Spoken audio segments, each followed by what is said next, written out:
ഇന്ന് നമ്മളൊരു what I eat in A day ആണ് ചെയ്യുന്നത്. ഇന്ന് രാവിലെ നമുക്ക് കഴിക്കാനായിട്ട് മസാല ദോശയാണ് ഉണ്ടാക്കിയത്. മസാല ദോശയ്ക്കൊപ്പം കഴിക്കാൻ തേങ്ങാ ചമ്മന്തിയും പിന്നെ നമുക്കൊരു ചായയും കൂടെ ഉണ്ടായിരുന്നു. ഉച്ചയ്ക്ക് ചോറിൻ്റെ ഒപ്പം കഴിക്കാൻ നമുക്ക് കൊഴുപ്പത്തോരനും ഇരുമ്പമ്പുളി ഇട്ട് വെച്ച മത്തി പറ്റിച്ചതും ഇരുമ്പമ്പുളി അച്ചാറും സാമ്പാറുമായിരുന്നു ഉണ്ടായിരുന്നത്. അങ്ങനെ നമ്മൾ ഉച്ചയ്ക്കത്തെ ഊണൊക്കെ കഴിച്ചു.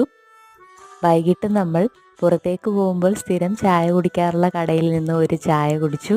പിന്നെ നമ്മൾ വൈകിട്ട് 7 മണിയൊക്കെ ആയപ്പോൾ ഒരു കോൾഡ് കോഫി കുടിച്ചിരുന്നു. രാത്രിയിൽ നമുക്ക് കഴിക്കാനായിട്ട് അപ്പവും മുട്ടക്കറിയുമാണ് വെച്ചത്. പിന്നെ നമ്മൾ ഇടയ്ക്കിടയ്ക്ക് ആവശ്യത്തിന് വെള്ളവും കുടിച്ചിരുന്നു. അങ്ങനെ നമ്മൾ രാത്രിയിൽ അപ്പവും മുട്ടക്കറിയും കഴിച്ചു. അപ്പോൾ ഇന്നത്തെ വീഡിയോ ഇത്രയേ ഉള്ളൂ. Thank you.